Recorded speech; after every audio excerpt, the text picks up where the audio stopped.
It's the first insider attack in Afghanistan carried out by a woman.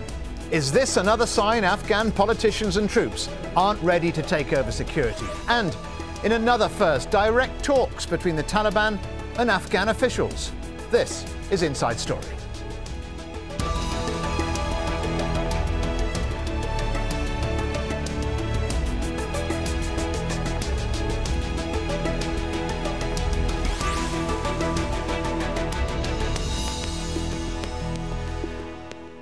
Hello and welcome to Inside Story. I'm Stephen Cole. An American contractor has been killed in an insider attack at police headquarters in the capital, Kabul. It is the first attack to be carried out by a woman. She was wearing an Afghan police uniform at the time. In a separate incident in the north, a local police officer shot and killed 6 of his colleagues. Jennifer Glass reports on the growing phenomenon threatening to undermine NATO's exit strategy. The attack happened inside Kabul's central police station. A policewoman named Nargis shot an American advisor. It is the first killing by a policewoman and will concern NATO officials who point to female recruits as a sign of progress here. Although there's still only a small proportion of the country's 350,000 security forces that are gradually taking over security from NATO. If the United States and Afghanistan slows down its training efforts, its joint exercises, its joint training capabilities and capacity building of the security forces, then both the Afghan government and the United States will be doing exactly what the enemies want. There has been some progress in peace efforts between the Afghan government and the Taliban. Last month, negotiators appointed by the president secured Pakistan's cooperation to help with the process. Outside Paris last week, representatives of the Taliban, the Afghan government and the opposition met face-to-face. And Sunday, President Karzai and his Security Council endorsed plans for a Taliban office in Qatar. President Karzai heads to the United States next month to discuss the U.S. presence here through 2014 and beyond. Insider attacks have encouraged other nations, such as France, to withdraw their troops more quickly than planned. The killing of an American in the heart of Kabul won't do much to boost U.S. support for an already unpopular war. Jennifer Glass for Inside Story, Kabul.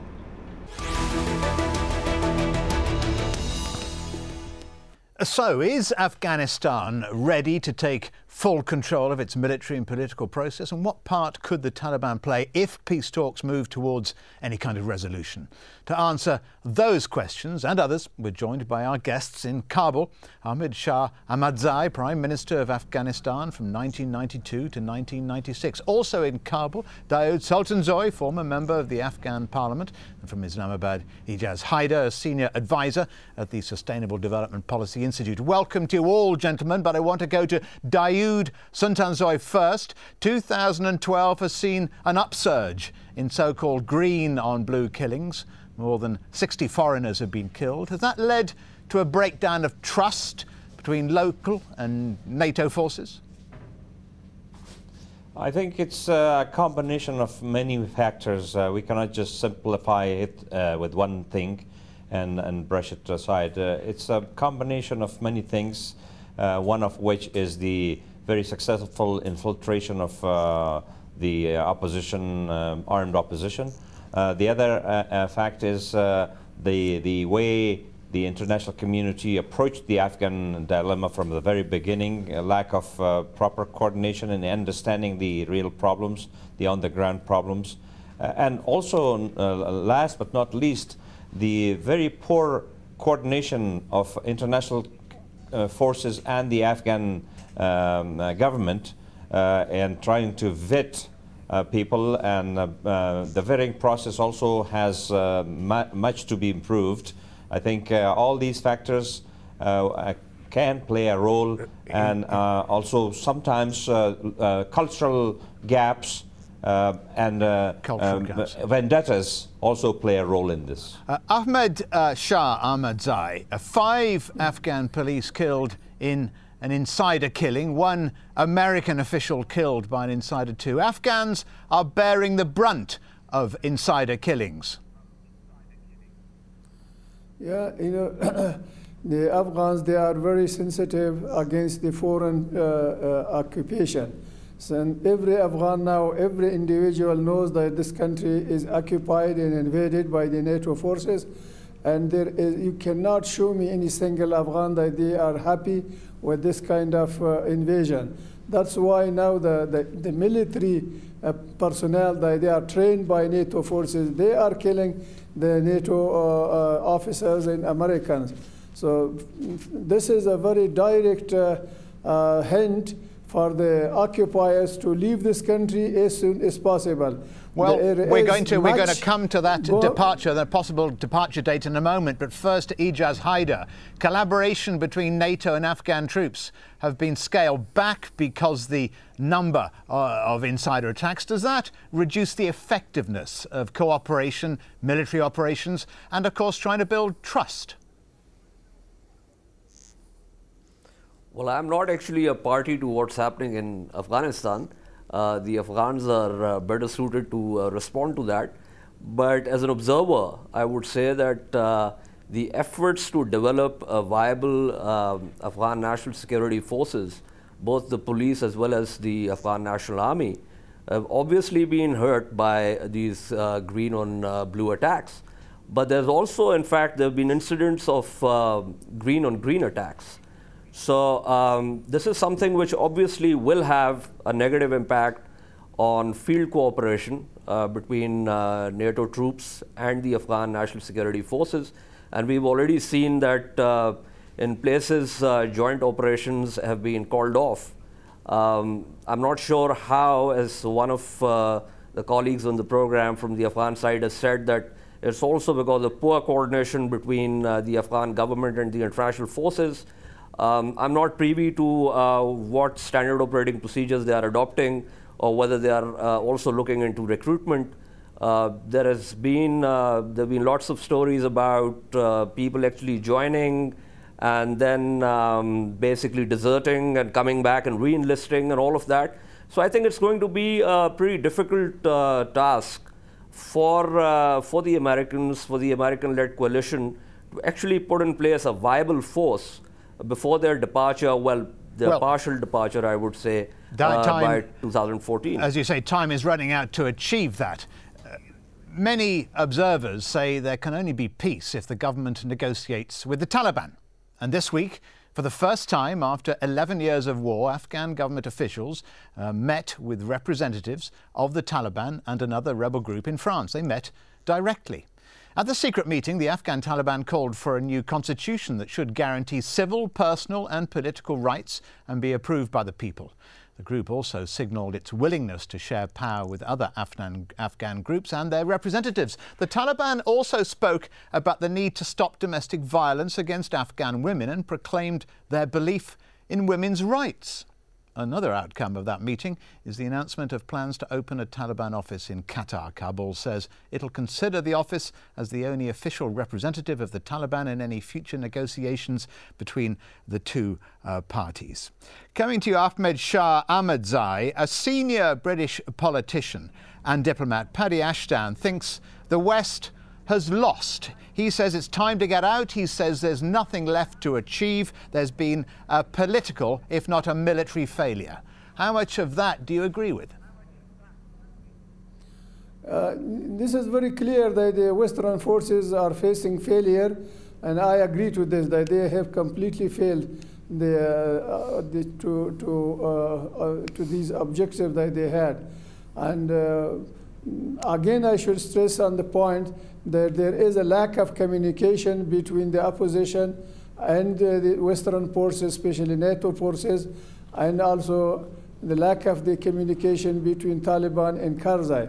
These communications and meetings must be increased, and now the conditions are very good, and they can come to some concrete decision or agreement, provided Karzai's government should not say that the Taliban should come and surrender to the constitution. Constitution is a very second, third point. The main thing is that the war should be stopped and the security should come to the country. And if this is going on like was like for the last 10 years, and if they go on the same policy, there will be no peace in Kabul or in Afghanistan. Ejaz Haider, how much of this failure that's taken 11 years of diplomatic failure is down to the Americans? Well, you see, the Americans are the strongest party in this equation. And of course, there are the regional powers also, but the strongest actor are the Americans.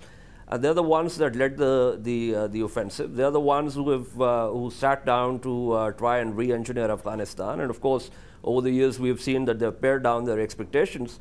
Pakistan has been saying for a long time, since 2005, that there has to be political reconciliation in Afghanistan.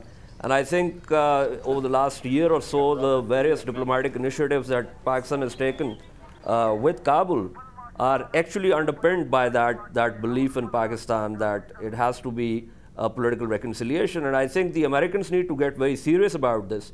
The last round didn't go anywhere because the Taliban walked out of it, and they said that the Americans had reneged on some of the preconditions that they had put in place. That's an interesting point you make, Daoud, because I want to, Daoud, I want to go to Daoud Sultanzoy on that point, because there seems to be a better atmosphere, a clearer atmosphere at the moment for a new round of negotiations and peace talks with a new a second term of the American president take on a new urgency now, don't they? Sometimes these kinds of situations can be very deceiving, photo opportunities and greetings. The Afghans are very polite when they meet each other. And of course, in this situation in Paris, we saw that even those who were cursing at each other behind the scenes, now they were sitting and they were chatting very amicably and amiably. But I think the Americans are in a very weak position right now, and I think Pakistan is in the strongest position it has ever been in this war. Pakistan can eventually, with the weak Afghan government in its last year of office, and the public in Afghanistan completely disengaged from the process, this is seemingly a process that will take us to another round where power sharing will enlarge its circle and bring one or two other players, and the people of Afghanistan will stay out of this. Therefore, stability will not come soon the way we want it. And Pakistan can go to the world international community and to the United States and say, look, we are the country that can deliver stability, not this Afghan government or the situation that you're in. So I think Pakistan is in a much stronger position, and they will reap more benefits from the process that is in front of us. OK, we're going to talk more about Pakistan. That's a very good point, and timely too. But security is still the main concern in Afghanistan. Only last week, a bomb went off inside the compound of a private company that works on international projects. At least one person was killed, 15 were injured in the blast. Earlier this month, an attack on a joint US-Afghan airbase in eastern Afghanistan killed 4 Afghan soldiers. In September, a soldier died alongside a NATO contractor and 3 Afghan troops in another suspected attack by their Afghan colleagues. It was one of the Taliban's most significant victories of the year. 2 Marines killed and several combat planes destroyed when the Taliban stormed Camp Bastion. It brings the number of American service personnel killed since the war started to more than 2,000. And on July the 8th, 6 American troops were killed in eastern Afghanistan. But let's go to Ejaz Haider. Ejaz, do you detect a new atmosphere, a renewed energy for peace as US-Pakistan relations have started to improve? Just perhaps as relations have started to improve between Pakistan and Kabul? Yes, indeed. There is, of course, the improvement of relations between Pakistan and the US, but more importantly, the initiatives that have taken place bilaterally between Islamabad and Kabul are, to my mind, very, very significant and very important. There has been a framework in place now. The HPC has visited Pakistan. There was a release of some Taliban prisoners. There is the strategic peace agreement, which was given to the Afghan foreign minister, Mr. Rasool, when he was here in Islamabad. There have been at least 3 high-level trilaterals. The foreign minister of Pakistan has visited Kabul at least 4 times this year. So there's been a lot of this activity. The army chief has been to Kabul once. The DGISI was with the Prime Minister of Pakistan when he went to Kabul in July this year. So there has been a lot of movement on the bilateral track between Pakistan and Afghanistan, and Pakistan has constantly been saying that we would facilitate anything that the Kabul government wants us to facilitate, which is why Pakistan had said that, you need to give us a framework, and they gave a framework, and there are certain conditions in that framework, and Pakistan has tried to meet those conditions. But Pakistan has also said that they cannot give any guarantees, because as far as the Taliban is concerned, the negotiations with the Kabul government and the Taliban are an intra-Afghan process, because this has to be an Afghan-led, Afghan-owned, and Afghan-driven process. And Pakistan does not want to end up in a position where it is accused of trying to influence the process.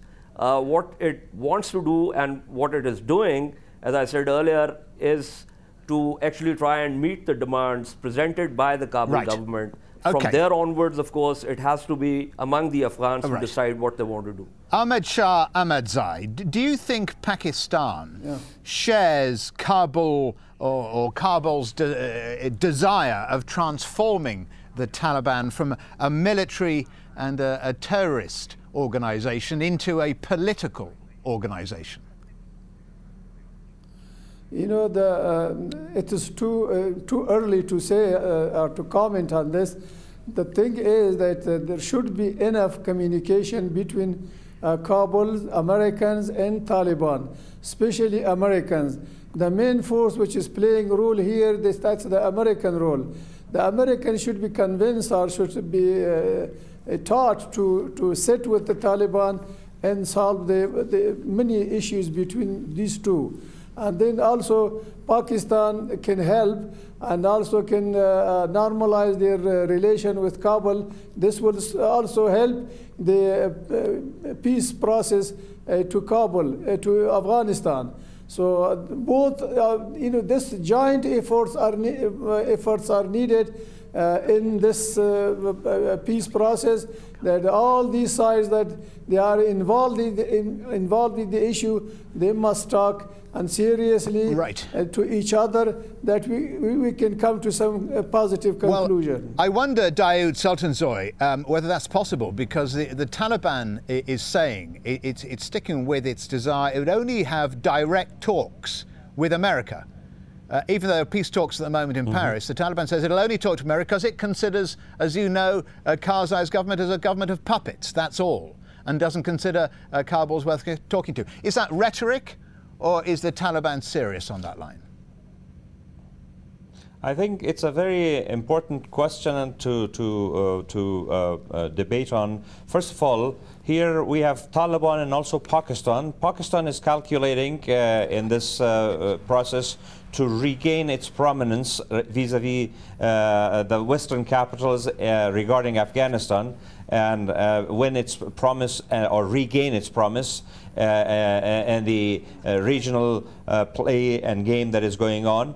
And Taliban can help that by refusing to talk to a weak government, and at the same time Pakistan is courting this weak government and telling them that we can give you, resuscitate you, and help you in the next election to install your predecessor, whoever you want to install in the government. And Mr. Karzai's closeness to Pakistan at this moment will lead to a new election next year, where Pakistan will, by default or by design, help Mr. Karzai support a new candidate that is also desirable to Pakistan, where Pakistan will have a bigger hand in Afghanistan. So Taliban will be playing in that game into the hands of this formula. Well, the Afghan government now supports the opening of a Taliban office in Qatar, but the rise of the Taliban goes back to the 1990s. The group grew out of a student movement dedicated to what it called purifying Afghanistan.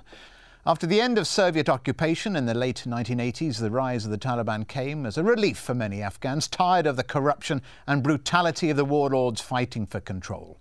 The Taliban ruled the country from 1996, when they took control of Kabul.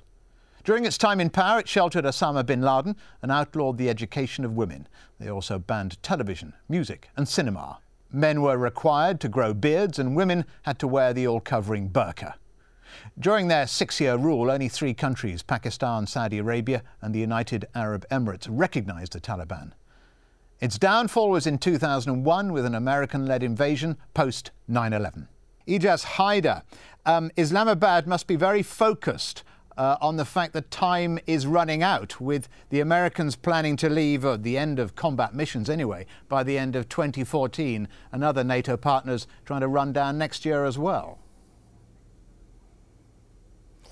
Yes, we are also worried because if I just go back to what one of the colleagues in Kabul said, I completely agree that the Taliban need to have direct talks with the Americans, even as we're trying on the bilateral track to convince them, as the Prime Minister also made an appeal to them, to try and reconcile with the government in Kabul. But unfortunately, at this point, they don't really put a lot of premium on the government in Kabul. As far as Pakistan is concerned, we frankly do not have the means or the reach to try and dominate events inside Afghanistan. We are already grappling with our own terrorism problem here. So the Americans have to give a clear signal that post 2014 or in the run-up to 2014, in fact, they need the kind of stability in Afghanistan, which is only possible if somehow the Taliban can be drawn in and made a part of the process. And those talks have to be very serious. And Pakistan will, of course, continue to do what it can on the bilateral track and also in cooperation with the United States. But as I said, the real players are the Americans. Would Pakistan push for a ceasefire? A ceasefire would have to be agreed before any kind of serious talks or agreements? The question presupposes that the Taliban are fighting this war at the behest of an outside power. I don't think that is correct. I think there's a situation inside Afghanistan, and the ceasefire will come obviously when the situation on the ground in Afghanistan will change. Pakistan, as I said, has already made an appeal to them. But that is about all that Pakistan can do, because Pakistan does not have the means to actually change the situation on the ground. And I think if the Americans are serious about talking to the Taliban, and if they also cease operations on the ground, there will then be an atmosphere or an improvement in atmosphere which will probably get the Taliban to actually talk to the Americans more seriously. Ahmad Shah Ahmadzai, what is the view from Kabul towards Islamabad? What is Karzai's view towards Pakistan and any part Pakistan might play in brokering a ceasefire, an agreement, a resolution of peace with the Taliban?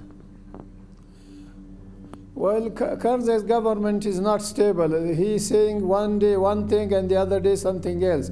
But the whole problem is that peace is required and must come to Afghanistan, and Pakistan can cooperate in this a lot. So what we are all after it, that is the ceasefire. Ceasefire should come as soon as possible. And it was pointed out, the American should talk to the Taliban seriously. They should come to some conclusion. That is the top of the agenda. And after that, Pakistan, Afghanistan also, they should express their views, and both should be sincere to the peace process. Okay, well, playing sincerity game and playing politics doesn't work. Sincerity towards the peace process. Daoud, very, very briefly, I wonder, seriously briefly, do you detect a new atmosphere here, some kind of movement towards peace talks in France? I see a new beginning, but I don't want to raise too many hopes, because right now, as you said, the Taliban are talking to the same people that they ousted because of corruption, and now they will be sharing a government with them far away from the aspiration of the Afghan people. And if the Afghan people are not part of the process, nor Afghanistan, neither Pakistan will see stability. And this government as a whole cannot separate itself from its past in Pakistan and from its skeletons in Pakistan, in Pakistani closets. Thanks for that. What may come next after France is an attempt to revive the Qatar negotiations. It may well be that after almost 12 years of war in this season of goodwill, peace may be in the air. Thanks to our guests in Kabul, Ahmad Shah Ahmadzai and Daoud Sultanzoy, and in Islamabad, Ejaz Haider. And thank you for joining us on this edition of Inside Story. If you want to send us your feedback, email your thoughts to insidestory@aljazeera.net. Thanks again for watching. From me, Stephen Cole, goodbye.